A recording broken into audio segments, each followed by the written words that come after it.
Shrimati ધન્વંતી H Mishra, Gujarati પ્રાથમિક શાળા, ધોરણ 3, વિષય ગણિત, નૈના એસ પડિયા. સુપ્રભાત બાળકો, આજનો આપણો વિષય છે ગણિત. અને આપણે ગયા 2 અઠવાડિયાથી જે આપણે માપન વિશે શીખી રહ્યા છે, તો એમાં જ આપણે આગળ શીખવાનું છે. આપણે માપન શીખી રહ્યા છે એમાં લંબાઈ માપનનું એકમ મીટર, સેન્ટીમીટર છે, તે આપણે શીખી ગયા. લંબાઈ માપવા માટે આપણે આ મોટી મીટર પટ્ટીનો ઉપયોગ કરીએ છીએ, આ ફૂટ પટ્ટીનો ઉપયોગ કરીએ છીએ. અને 1 મીટર બરાબર 100 સેન્ટીમીટર. 1 મીટરમાં સેન્ટીમીટરના 100 ભાગ હોય તે આપણે શીખી ગયા. તો મીટર એ લંબાઈ માપવાનું પ્રમાણિત એકમ છે. મીટર એ લંબાઈ માપવાનું પ્રમાણિત એકમ છે, એ આપણે શીખી ગયા. 1 મીટર બરાબર 100 સેન્ટીમીટર એ આપણે શીખી ગયા. બરાબર. એના પછી આપણે વજન વિશે શીખી ગયા કે વસ્તુનું વજન કેવી રીતે થાય. તો આ ત્રાજવું છે, ત્રાજવામાં એક સાઈડ વસ્તુ મૂકીએ, એક સાઈડ વજન મૂકીએ અને એ રીતના વજન કરવામાં આવે છે. અને વજનનું પ્રમાણિત એકમ કિલોગ્રામ છે. કિલોગ્રામ એ વજન માપવાનો પ્રમાણિત એકમ છે. અહીંયા એક ત્રાજવામાં વસ્તુ અને એક ત્રાજવામાં આવી રીતે તમે જોયો હશે કે દુકાનમાં આ રીતનું માપ હોય છે. 5 કિલો, અડધો kilo, 1 kilo, 2 kilo, 5 kilo, 10 kilo. આ જે વજનનું માપ હોય છે, એવી રીતે એક પલડામાં વજન અને એક પલડામાં વસ્તુ મૂકી અને વજન કરવામાં આવે છે. એટલે કે મીટર એ લંબાઈ માપવાનો પ્રમાણિત એકમ છે, કિલોગ્રામ એ વજન માપવાનું પ્રમાણિત એકમ છે. એ બંને આપણે શીખી ગયા. અને આજે આપણે એનાથી આગળ શીખશું માપનનું હજી એક એકમ, કદ, એટલે કે ધારકતા. માપનમાં હજી એક એકમ શીખશું, કદ અને ધારકતા. હવે આપણે જોઈએ કે અહીંયા એક ગ્લાસ છે, અહીંયા એક ડબ્બો છે, એક નાની વાડકી છે અને એક બાલડી છે. હવે તમને જોઈને કહી શકશો કે આમાંથી સૌથી વધારે પાણી શેમાં આવશે? શેમાં સમાશે આ પાણી? બાલડીમાં. અને સૌથી ઓછું પાણી શેમાં આવશે? તો આ વાટકીમાં. એટલે આ પાણીથી ભરેલા બધા વાસણ છે, તો સૌથી ઓછું પાણી આ વાટકીમાં આવશે અને સૌથી વધારે પાણી આ બાલડીમાં આવશે. કારણ કે આપણને આ વજન, આ જે વસ્તુઓ છે એનું કદ એટલે એનો આકાર. કદ એટલે એનો આકાર. આ જો ગ્લાસનો આકાર કેવો છે, ડબ્બાનો આકાર કેવો છે, પછી આ વાડકીનો આકાર કેવો છે, બાલડીનો આકાર કેવો છે. આ આકાર જોઈને આપણને કોઈ પણ વસ્તુ સમજ પડે છે. એને શું કહેવાય? કદ અથવા તો આકાર. બરાબર. કોઈ પણ વસ્તુ તમને ખબર છે કે ગ્લાસનો આકાર કેવો હોય, થાળીનો આકાર કેવો હોય, વાટકીનો આકાર કેવો હોય, સાણસીનો આકાર કેવો હોય. બરાબર. નોટબુકનો આકાર કેવો હોય, બુકનો આકાર કેવો હોય, પેન્સિલનો આકાર કેવો હોય, એ વસ્તુ તમને જોઈને સમજ પડે છે. તો એને શું કહેવાય? આકારમાન. કદ, આકારમાન. બરાબર. તો સૌથી વધારે પાણી બાલડીમાં ને સૌથી ઓછી પાણી વાટકીમાં સમાશે. આપણે જોયું કે વાટકી નાની છે, બાલડી મોટી છે, એટલે આમાં ઓછું પાણી ને આમાં વધારે પાણી આવશે. બરાબર. હવે અહીંયા 2 ચિત્ર આપેલા છે. અહીંયા આગળ એક છોકરો છે, એ બાલડીમાં પાણી ભરી રહ્યો છે, પણ શેનાથી ભરી રહ્યો છે? ગ્લાસથી. શેનાથી ભરી રહ્યો છે? ગ્લાસથી. જ્યારે આ ચિત્રમાં એક છોકરી છે, એ બાલડી ભરી રહી છે, પણ શેનાથી ભરી રહી છે? લોટાથી, મોટા લોટાથી. હવે 40 ગ્લાસ જ્યારે આ છોકરાએ પાણી નાખ્યું ને બાલડીમાં, ત્યારે બાલડી ભરાણી. 40 ગ્લાસ પાણી રેડતા પછી આ બાલડી પૂર્ણ ભરાઈ. બરાબર. આ રેડ્યા પછી આ 40 ગ્લાસ પાણી જ્યારે આ બાલડીમાં નાખ્યું ત્યારે આ બાલડી આખી ભરાય. જ્યારે આ છોકરીએ પાણીના 10 લોટા ભરીને રેડ્યા, ખાલી 10 લોટા પાણી રેડ્યું તો આ બાલડી ભરાઈ ગઈ. એવું શા માટે થયું? એવું કારણ કે ગ્લાસ નાનો છે અને આ લોટો મોટો છે. બરાબર છે. આ ગ્લાસ નાનો છે, આ લોટો મોટો છે. એટલે જ્યારે 40 ગ્લાસ પાણી નાખ્યું ત્યારે આ બાલડી ભરાણી. જ્યારે એ જ બાલડી આ છોકરીએ 10 લોટા નાખ્યું તો ભરાઈ ગયું. એટલે કે જે કદ હોય, જે આકાર હોય, એના પ્રમાણે એ વસ્તુનું માપન થાય છે, અથવા એ વસ્તુમાં એમાં વસ્તુ સમાય છે. બરાબર. હવે તમે જોયું હશે કે તમારે ત્યાં દૂધવાળો આવે ને, તો એની પાસે આવું માપ હોય છે. આ પણ 1 લીટરનું માપ છે. આને શું કહેવાય? 1 લીટરનું માપ. આ દૂધવાળા વાપરે. અડધો લીટરનું માપ હોય, 5 લીટરનું માપ હોય, 1 લીટરનું માપ હોય, 2 લીટરનું માપ હોય, 5 લીટરનું માપ હોય. હવે આ લીટરનું માપ છે. હવે આ તો દૂધવાળા વાપરે. આવું તમે જોયું છે ક્યાંય? આ માપ પણ 1 લીટરનું છે. જોયું છે તમે? આ રેશનિંગની દુકાનમાં જ્યારે દુકાનવાળો ઘાસલેટ આપે ને ત્યારે આ માપથી માપીને આપે. એટલે આ છે બંને લીટરના માપ, પણ આ લીટરનું માપ દૂધવાળો વાપરે છે. આ લીટરથી ઘાસલેટ અથવા બીજી કોઈ જ્વલનશીલ પદાર્થ હોય એ વપરાય છે, મપાય છે. બરાબર? એટલે જે આ બેવનું માપ જુદું જુદું હતું. બાલડી સરખી હતી પણ માપવાનું માપ જુદું જુદું હતું. આ ગ્લાસ હતો ને આ લોટો હતો, એટલે એ લોકોને ફરક પડ્યો કે આમાં 40 ગ્લાસ પાણી ગયું, આમાં 10 લોટા પાણી ગયું. એટલે તેટલા જ માપનું પાણીનું માપ જુદું જુદું છે. આ બાલડીનું 40 ગ્લાસ માપ છે અને આ બાલડીનું 10 લોટા માપ છે.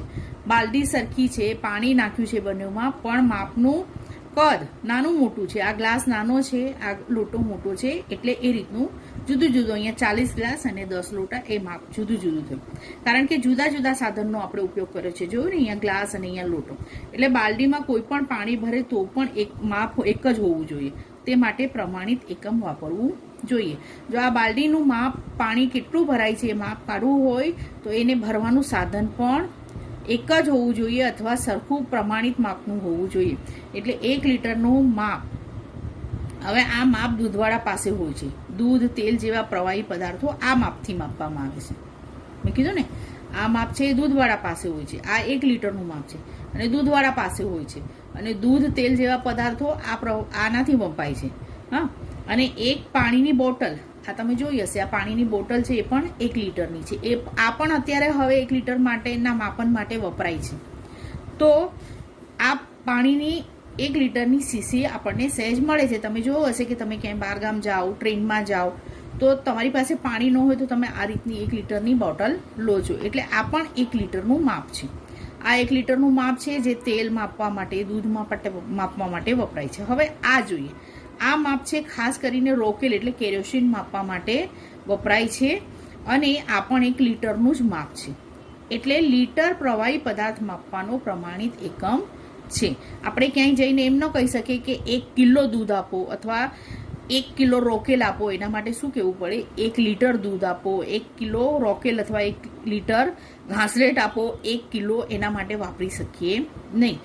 બરાબર છે? પ્રવાહી પદાર્થ માપવા માટે શું આપ્યો છે અહીંયા? પ્રવાહી પદાર્થ માપવા માટે. તમે શાકભાજીવાળા પાસે જઈને એમ ન કહી શકો કે મને 1 લીટર બટેટા આપો. ત્યાં તમારે શું બોલવું પડે કે મને 1 કિલોગ્રામ બટેટા આપો. જ્યારે તમે દૂધ લેવા જાઓ તો ત્યાં શું કહેવું પડે? ત્યાં એમ ન કહેવાય કે 1 કિલો દૂધ આપો, ત્યાં શું કહેવું પડે? મને 1 લીટર દૂધ આપો. એટલે લીટર પ્રવાહી પદાર્થ માપવાનું પ્રમાણિત એકમ છે. હવે તમને કહે છે કે લોટો, ડબ્બો, તપેલી, જુદા જુદા આકારના વાસણ લઈએ અને તે બધામાં આપણે 1 લીટર પાણી નાખવાનું અને અંદાજ રાખવાનો કે પ્રત્યેક લીટર એ ચકાસવાનું કે એનાથી એ બાલડી કે એ બધું ભરાય છે કે નહીં, અને પ્રત્યેક 1 લીટરની શીશીનો ઉપયોગ કરીને આપણે ચકાસવાનું. આપણી પાસે આવું માપ તો છે નહીં, આ માપ છે નહીં, આ માપ છે નહીં. એટલે આપણે 1 લીટર ઘરે માપવું હોય તો શેનો ઉપયોગ કરશું? આ બાટલીનો. અને લોટો, ડબ્બો, તપેલી એવા જુદા જુદા આકારના વાસણ લેવાના. તેમાં 1 લીટર અથવા 1 લીટર કરતાં ઓછું અથવા 1 લીટર કરતાં વધારે પાણી સમાય છે તેનું જોવાનું. હવે જેમ જોવું કે આપણે આ ગ્લાસમાં કદાચ 1/2 લીટર પાણી આવે, આમાં 1/2 લીટર પાણી આવે, પણ આમાં 1/2 લીટર પાણી આવે નહીં. અને આ બાલડીમાં તો મને લાગે છે 10 લીટર પણ પાણી આવી શકે. એટલે કે તમારે લોટો, ડબ્બો, તપેલી જુદા જુદા આકારના વાસણ લેવાના. એની અંદર તમારે પાણી નાખવાનું 1 લીટર. તો 1 લીટર સમાય છે કે એનાથી ઓછું સમાય છે કે એનાથી વધારે સમાય છે તે તમારે કરીને પ્રત્યક્ષ જોવાનું છે. હવે અહીંયા જો આપણે જોશું તો એક હાંડો છે, અહીંયા એક બાલડી છે, અહીંયા એક ગાગર છે, અહીંયા એક ટાંકી છે અને એક અહીંયા મોટી બરણી છે પાણીની. તમે જોઈ હશે આવી બરણી. એટલે તમે આ બધા જ વાસણ જોયેલા છે. બરાબર? આ પણ જોયેલું છે, આ પણ જોયેલું છે, આ પણ જોયેલું છે, આ પણ જોયેલું છે. આ બધા વાસણ તમે જોયેલા છે ને આ બધા વાસણ પાણી ભરવાના ઉપયોગમાં આપણે લઈએ છીએ. હવે ઉપરના પ્રત્યેક વાસણમાં 3 લીટર પાણી રેડવાનું છે. આપણે આ બધામાં કેટલું પાણી રેડવાનું છે? 3 લીટર. હા, આ 5 વાસણમાં આપણે 3 લીટર પાણી રેડવાનું છે. તમે જુઓ છો કે આ બધાના આકાર જુદા જુદા છે. બરાબર છે કે નહીં? જુદા જુદા. આ બાલડીનો આકાર જુદો છે, આ ઘડાનો આકાર જુદો છે, આ ગાગરનો આકાર જુદો છે, આ ટાંકીનો આકાર જુદો છે અને આ પાણીની બરણીનો આકાર જુદો છે. હવે બધામાં આપણે કેટલા લીટર પાણી રેડવાનું છે? 3 લીટર. અને વાસણના આકાર જુદા જુદા હોવાને કારણે પાણીનો આકાર પણ તેમાં દેખાશે નહીં, પણ પ્રત્યેક વાસણમાં પાણીનું કદ 3 લીટર જ હશે. બરાબર? એના આકાર જુદા જુદા છે. પણ આપણે પાણી કેટલું નાખ્યું છે 3 લીટર, એટલે બધામાં જ કેટલું પાણી છે 3 લીટર. આમાં પણ 3 લીટર પાણી છે ને આમાં પણ 3 લીટર પાણી છે, આમાં પણ 3 લીટર પાણી છે ને આમાં પણ 3 લીટર પાણી છે. એટલે કે પ્રત્યેક વાસણનો આકાર જુદો જુદો છે, પણ વાસણમાંના પાણીનું કદ એટલે આકાર 3 લીટર જ છે. બરાબર સમજ પડે છે ને કે આમાં આપણે 3 લીટર પાણી નાખ્યું છે અને બધામાં કેટલું પાણી છે 3 લીટર. પણ આ બાલડી છે, આ બાલડીમાં 1 લીટરની 5 સીસી પાણી રેડ્યું. 1 લીટરની 5 સીસી પાણી રેડ્યું એટલે કેટલું થયું 5 લીટર. બરાબર 1 લીટરની 5 સીસી એટલે 5 લીટર. 5 લીટર પાણી રેડ્યું અને આમાં પાણીનું કદ 5 લીટર છે. પણ આ જ બાલડી પૂર્ણ ભરવા માટે તેમાં કેટલા લીટર પાણી સમાશે તે જુઓ. હવે આ બાલડી 5 લીટર પાણી નાખ્યું ને તો આટલી જ ભરાણી, અને આપણે આ બાલડીને આખી ભરવાની છે. સમજ પડે છે ને? આ બાલડીમાં 5 લીટર પાણી નાખ્યું તો આ બાલડી અડધી જ ભરાણી, પણ આપણે આ બાલડીને પૂરી ભરવાની છે. તો એમાં હજી આપણે પાણી રેડીએ તો એમાં 12 લીટર જ્યારે પાણી નાખ્યું ત્યારે આ બાલડી ભરાણી. હા, પહેલા 5 સીસી નાખ્યું હતું, પછી હજી આપણે નાખતા ગયા જ્યારે 12 સીસી પાણી નખાણું ત્યારે આ બાલડી ભરાણી. એટલે કે આ બાલડી કેટલા લીટરની થઈ? 12 લીટરની, અથવા આ બાલડીમાં કેટલું પાણી સમાય છે? 12 લીટર પાણી સમાય છે. એટલે કે બાલડીની ધારકતા 12 લીટર છે. બાલડીની ધારકતા 12 લીટર છે. હવે ધારકતા એટલે શું એ આપણે સમજીએ.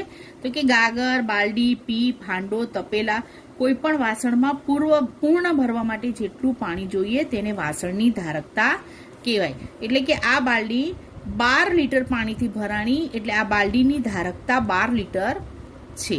હવે આ ટાંકી કદાચ ભરવા માટે આપણને 20 લીટર પાણી જોઈએ તો આ ટાંકીની ધારકતા 20 લીટર કહેવાય. એવી રીતે એટલે કે કોઈ પણ વાસણને ભરવા માટે, પૂર્ણ ભરવા માટે, છલોછલ ભરવા માટે જેટલું બી પાણી લાગે અથવા જેટલું બી પ્રવાહી લાગે એને વાસણની ધારકતા કહેવાય. સમજ પડે છે ને? હવે આપણે એના પછી આપણને કૃતિ કીધી છે કે 5 લીટર ધારકતાવાળી નાની સીસી લો. એટલે જેમાં 5 લીટર પાણી આવતું હોય એવી એક બાટલી લેવાની છે અને આ માપની મદદથી વાસણ ઉપર નિશાની કરીને નીચેના માપ તૈયાર કરવાના છે. હવે 2 લીટરનું માપ તૈયાર કરવું હોય તો 5 લીટરવાળી 8 આપણે બાટલી પાણી નાખીએ ને, સીસી નાખીએ ને ત્યારે 2 લીટરનું માપ તૈયાર થાય. અને પછી એના પર આપણે માર્ક કરીને રાખવાનું. પછી 1/2 લીટરનું આપણે માપ તૈયાર કરવાનું, 1.5 લીટરનું, એવી રીતે 1/2 લીટરનું માપ તૈયાર કરવા માટે આપણે 2 બાટલી પાણી નાખીએ, કેમ કે એક બાટલીની ધારકતા કેટલી છે? 5 લીટર. કેટલી છે? 5 લીટર. એટલે 5 ને 5 2 ભેગું થાય તો 1/2 લીટર થાય. એવી રીતે 1.5 લીટરનું આપણે માપ તૈયાર કરવું હોય તો એમાં કેટલી બાટલી પાણી નાખવું પડે? 6 બાટલી. અને એ 6 બાટલી જે સમાય એ વસ્તુનું અથવા એ વાસણનું માપ કેટલું થયું? 1.5 લીટર. પછી અહીંયા 5 લીટરની 1 સીસી, એટલે 5 લીટરની તો 1 સીસી છે જ આપણી પાસે, એ માપ તો તૈયાર જ છે. એટલે આપણે આ 5 લીટર સીસી લઈ અને આ બધા માપ તૈયાર કરવાના છે. અને આ 2 લીટરનું માપ જ્યારે 8 બાટલી પાણી નાખો અને છલોછલ થઈ જાય તો એ પરફેક્ટ 2 લીટરનું માપ તૈયાર થયું. હવે આપણે નીચેની બાબતો માટે તમારા ઘરે અંદાજે કેટલા લીટર પાણી વપરાય છે તેની નોંધ કરો. બરાબર. હવે આપણે નાહવા માટે કેટલા લીટર પાણી જોઈએ? કમસે કમ એક મોટી બાલડીથી તો આપણે નાહીએ ને, તો જો આ બાલડીની ધારકતા 12 લીટર, આમાં 12 લીટર સમાય છે. કદાચ આપણે એનાથી મોટી બાલડી લેતા હોય તો એ 15 લીટર. આપણને નાહવા માટે કેટલું પાણી જોઈએ? 15 લીટર. પછી વાસણ સ્વચ્છ કરવા માટે 5 લીટર. પછી મોં ધોવા માટે 2 લીટર પાણી જોઈએ. પછી ગંદકી, કચરો સાફ કરવા માટે 5 લીટર પાણી જોઈએ, કારણ કે આવી બાલડી લઈને અડધું પાણી ભરી અને આપણે લાદીને બધું સાફ કરીએ છીએ ને. પછી પીવા માટે 1/2 લીટર. આપણે 1 ગ્લાસ ભરીને તો પાણી પી જ શકતા હોઈએ. પછી બાગ માટે, નાના છોડ બાગ હોય એમાં પાણી રેડવા માટે આપણને કમસે કમ 10 લીટર પાણી તો જોઈએ. એના પછી રસોઈ કરવા માટે તો 3 લીટર પાણી થઈ રહે કદાચ. અને આપણે આ અંદાજ કાઢવાનો છે, આપણે પરફેક્ટ માપ આપણને ખબર નથી. આપણે આ અંદાજે વિચાર કરીએ છીએ કે કદાચ આટલું પાણી આ બધા કામ માટે જોઈશે. 10 કપ ચા બનાવવા માટે 1 લીટર પાણી. વાહન ધોવા માટે, એટલે કે સ્કૂટર, ગાડી ધોવી હોય, સાફ કરવી હોય તો એના માટે કમસે કમ 20 લીટર તો પાણી જોઈએ, એનાથી વધારે પણ જોઈએ. હવે એના પછી આપણને એક કૃતિ આપી છે કે પાણી ક્યાં ક્યાં નકામું જાય છે. એટલે કે જ્યાં પાણી વેડફાતું હોય, તમે સ્કૂલમાં પણ ઘણીવાર જોતા હશો કે પાણી પીવા જાઓ અને નળ ખુલ્લો મૂકી દો, તો એ પાણી ક્યાં જાય? એ પાણીનું શું થાય છે? તો એ પાણી નકામું જાય છે. એટલે પાણીનો વેસ્ટ નહીં કરવાનો, પાણીનો ઉપયોગ કરકસરથી કરવાનો એ આપણે શીખી ગયા છીએ પહેલાં પણ, કે પાણી એ અમૂલ્ય વસ્તુ છે અને આપણને કુદરતે ફ્રીમાં આપી છે, પણ આપણે જો એનું જતન નહીં કરશું તો ભવિષ્યમાં આપણને પાણી નહીં મળે. એ આપણે આપણી પાણીની જરૂરિયાત પાઠમાં શીખી ગયા છે પરિસરમાં. તો પાણી ક્યાં ક્યાં નકામું જાય છે તે સ્થળની યાદી કરો ને કેટલું પાણી નકામું જાય છે તેનો અંદાજ બાંધો અને ઉપાય સૂચવો. હવે આ 2 ઉપાય મેં સૂચવ્યા છે, બાકીના 3 ઉપાય તમારે સૂચવવાના છે. હવે હું એક દિવસ બગીચામાં ફરવા ગઈ તો ત્યાં કોઈકે નળ, પાણી પીવાનો નળ એ ખુલ્લો મૂકી દીધો હતો અને મને એવું લાગ્યું કે મારા સામે જ 10 થી 15 લીટર પાણી નકામું ગયું. તો મેં શું કર્યું, ઉપાય નળ બંધ કરી દીધો. હું ઊભી થઈ અને નળ પાસે ગઈ અને મેં નળ બંધ કરી દીધું. તો જે નકામું પાણી જતું હતું એનો મેં ઉપાય કર્યો. નળમાંથી પાણી નકામું જતું હતું તો એ મેં નળ બંધ કરી દીધું. હવે કપડાં ધોવામાં, કપડાં ધોતા વખતે તમે જોયું હશે કે ઘણા લોકો નળની નીચે બાલડી મૂકી અને નળ ખુલ્લો મૂકી અને કપડાં ધોવે છે, તો એ પણ પાણી નકામું જાય છે. તો કમસે કમ 4 થી 5 કપડાં ધોવા માટે 15 થી 20 લીટર પાણી નકામું જાય છે. તો એના બદલે શું કરવું જોઈએ ઉપાયમાં, તો બાલદીમાં પાણી લઈ અને કપડાં ધોવા જોઈએ. તો આવી રીતે તમારે વિચાર કરવાનો છે અને તમારે જાતે એ સ્થળ અથવા એ કઈ જગ્યાએ તમને પાણી નકામું જાય છે એવું લાગે છે અને એ કેટલું પાણી નકામું જાય છે અને એના માટે તમારે શું ઉપાય કરવા જોઈએ, આ 3 જગ્યાએ તમારે તમારી જાતે વિચારીને લખવાનું છે. તો આપણે ફરીથી જોઈએ. આપણે માપન શીખ્યા, બરાબર છે. આપણે ગણિતમાં માપન શીખ્યા. માપનમાં પહેલા લંબાઈ શીખ્યા. લંબાઈ માપવાનું એકમ મીટર છે. લંબાઈ માપવાનું એક પ્રમાણિત એકમ મીટર છે. 1 મીટર બરાબર 100 સેન્ટીમીટર. મીટર માપવા માટે મોટી મીટર પટ્ટી અને ફૂટ પટ્ટીનો ઉપયોગ થાય છે. એના પછી આપણે જોયું કે વજન માપનમાં બીજો એકમ જોયો આપણે વજન. તો વજન આપણે ત્રાજવાથી માપીએ છીએ, આ વજન છે. અને કિલોગ્રામ એ વજન માપવાનો પ્રમાણિત એકમ છે, એટલે મીટર, કિલોગ્રામ એ પ્રમાણિત એકમ છે માપનનો. અને હવે આજે આપણે શીખ્યા માપન કદ અને ધારકતા, અને આપણે લીટર પ્રવાહી પદાર્થ માપવાનો પ્રમાણિત એકમ શું છે, લીટર.